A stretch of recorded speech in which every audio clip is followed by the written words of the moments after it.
A blog post by Vox Day from voxday.blogspot.com. The biggest sting op in U.S. history. It's been revealed that investigating the 2020 election fraud is part of John Durham's mandate. If this thread by Paul Ferber is accurate, the aftershocks of exposing the vote fraud may actually exceed my expectations in some regards.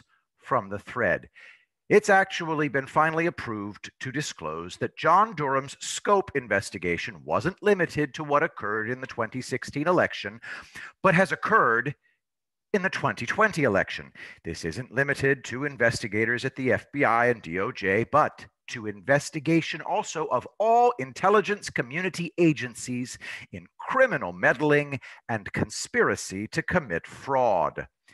This includes past government officials and past politicians.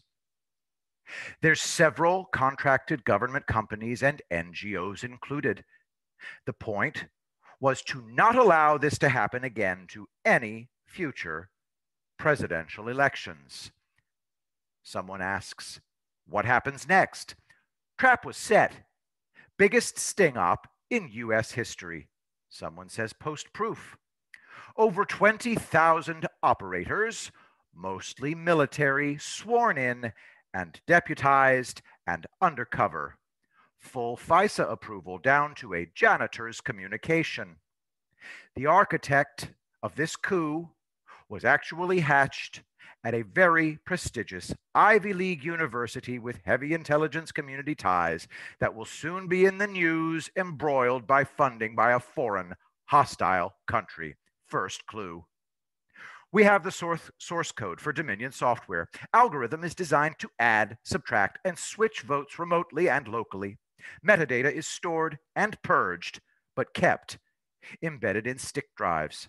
Teams of 4 to 8 operators at every major polling location, embedded cameras, and fully recorded communications. When? 17 days before Trump gets sworn into office, the biggest head will roll. Sound waves. Will Trump do a second term? 100% yes. One major news network will fold because of it. End quote. Vox continues. And some of you wonder why we do not despair? Look at Trump. Look at Biden. Who strikes you as more confident of what is to come? Is every aspect of this thread true? We don't know. We simply can't know yet. But the bit about FISA approvals makes it sound as if the poster knows what he's talking about. Those approvals are what allow the NSA to conduct hop surveillance on people in a 3 degrees of separation style. This could be glorious.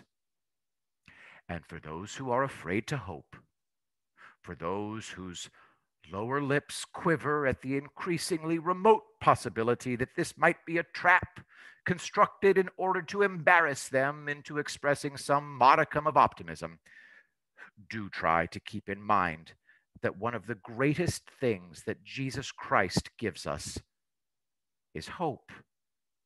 And what could be more appropriate this Christmas season than that? Hope is not bad. Hope is not weakness. Hope is not cope. To the contrary, hope is what gives us strength and fortitude.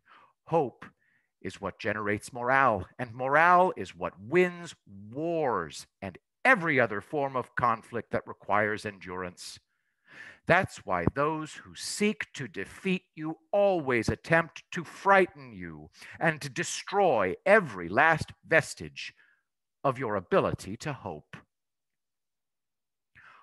Hope does not put us to shame, because God's love has been poured out into our hearts through the Holy Spirit, who has been given to us.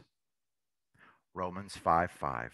I will be the greatest president that God ever created.